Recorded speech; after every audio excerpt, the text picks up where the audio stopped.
నాకు అర్థమైంది. So, trending speech కోసం రెడీగా ఉండండి. ఎక్కడైనా హీరోలకి, హీరోయిన్‌లకి ఫ్యాన్స్ ఉంటారు గానీ, మొదటిసారి లిరిసిస్ట్‌కి ఫ్యాన్స్ ఉండడం చూస్తున్నాం. కమాన్.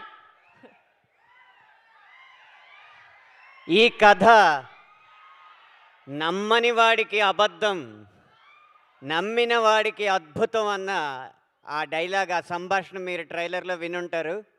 నేను రెండోదే ఈ కథని పూర్తిగా నమ్ముతున్నాను. మీరు అద్భుతం చూడబోతున్నారు. అలాగే కలెక్షన్లతో ఎస్కేఎన్ గారి కళ్ళ ముందు ఒక అద్భుతమైన బంగారు మేడ మీరే కట్టించి ఇవ్వబోతున్నారు.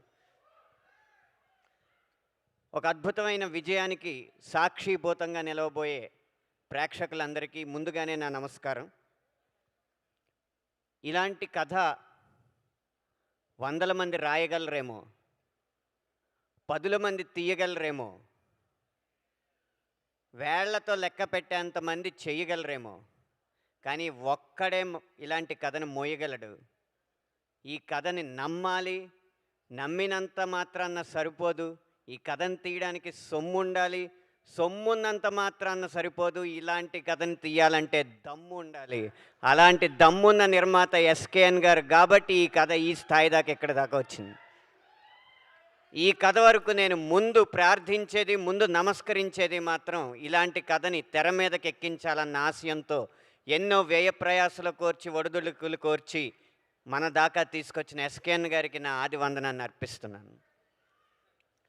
తరువాత ఈ కథలో ప్రతి పాట ఒక బోయిగా సినిమాని మోసిందనేది మాత్రం ఏమాత్రం అతిశయోక్తి కాదు. అయితే సినిమా అన్న పల్లకీని మోసిన బోయిలు మా 7 పాటలు అయితే, ఆ బోయిల్ని సైతం మోసిన భూమి మాత్రం సినిమా కథ.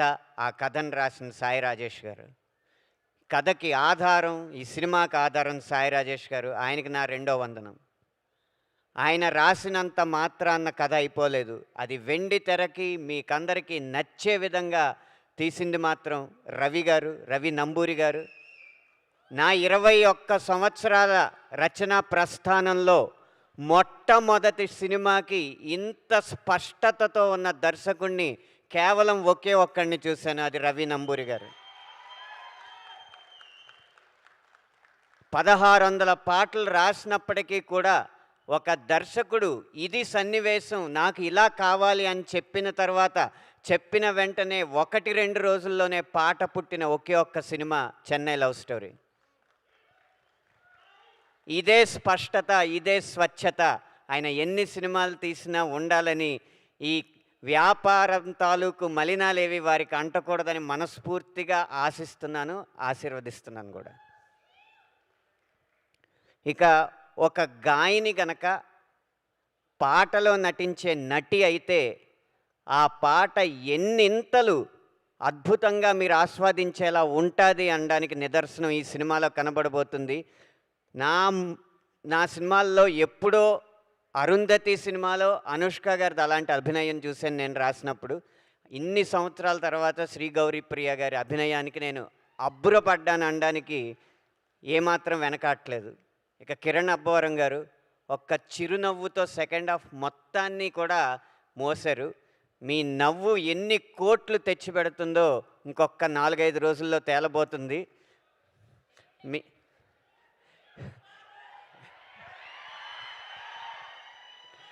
మీకు ఒక రహస్యం చెప్తాను.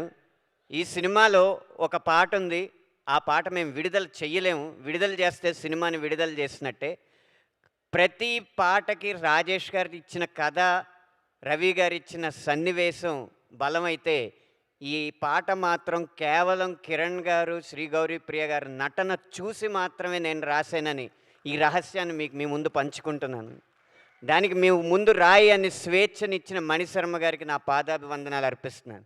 మీకు ఒక అనుభవం పంచుకోవాలి. నేను 8వ తరగతిలోనూ 9వ తరగతిలోనూ ఉన్నప్పుడు సినిమాల్లోకి వెళ్తానంటే, ఎలా వెళ్తావు, ఏం చేస్తావు అని అడిగారు. మా ఇంట్లో నాకు కాళ్ళు నొక్కే అలవాటు ఉంది అందరికీ. నేను నొక్కితే చాలా బాగా ఆస్వాదించేవారు అనమాట మా తాతయ్య గారు, నాన్నమ్మ గారు అందరూ. నాకు కాళ్ళు నొక్కడం బావచ్చు, చెన్నై వెళ్ళి మణిశర్మ గారి ఇల్లు తలుపు కొట్టి ముందు కాళ్ళు నొక్కి ఉద్యోగంలో జాయిన్ అవుతాను, కాళ్ళు నొక్కుతూ నేను పాటలు రాయగలనండి అని చెప్పి నా పాటలు వినిపిస్తాను, అప్పుడు ఆయన అవకాశం ఇస్తారని చెప్తా ఉండేవాడిని వేసవకాలం సెలవుల్లో. కాళ్ళు నొక్కలేదు కానీ ఆయన ట్యూన్లకు మాత్రం పదాలు అందించే అదృష్టం నాకు కలిగింది. ఈ వేదిక ముఖంగా వారికి నా పాదాభివందనాలు తెలియజేసుకుంటూ, ఇంత మంచి బాణీలు ఇచ్చి పదాలు రాయడానికి స్ఫూర్తినివ్వగా, అలాగే నేను రాసిన పదాలకి మంచి బాణీలు కడుతూ అన్ని విధాల ఈ ఆల్బమ్ని మనసారా మీరు ఆరాధించిన విధానానికి బృందం అందరి తరపున కూడా మీకు వందనాలు అర్పిస్తున్నాను సార్. ఆఖరిగా ఇక్కడున్న అందరూ ఆయన అభిమానులే. ఈ కథ రాసిన రాజేష్ గారు, కథ తీసిన రవి గారు, ఈ కథ కోసం ఖర్చు పెట్టిన ఎస్కేఎన్ గారు, ఇందులో నటించిన కిరణ్ అబ్బవరం గారు, అందరూ కూడా ఆయనకి అభిమానులు. అందుకే ఆయన ఇక్కడికి వస్తారని తెలుసో తెలియకో తన సంభాషణలో రవి గారు చిరంజీవి అన్న పదం వాడడం జరిగింది. నా పాటలో కూడా చిరంజీవి అన్న పదం వాడడం జరిగింది. ఇప్పుడు మనందరినీ చిరంజీవులుగా, ఈ కథ కూడా చిరంజీవిగా ఉండాలని దీవించడానికి మెగాస్టార్ చిరంజీవి గారు ఇక్కడికి రాబోతున్నారు అనేది మాకందరికీ ఎంతో ఆనందం కలిగించే విషయం. ఆయన ఆశీస్సులతో ఈ సినిమా మరింత ఎత్తుకు ఎదగాలని మనస్ఫూర్తిగా కోరుకుంటూ, ఎదురు చూడండి. 10 సంవత్సరాలు కాదు, 10 దశాబ్దాల పాటు గుర్తుండిపోయే కథ తెలుగు తెరపై రాబోతుంది. ధన్యవాదాలు.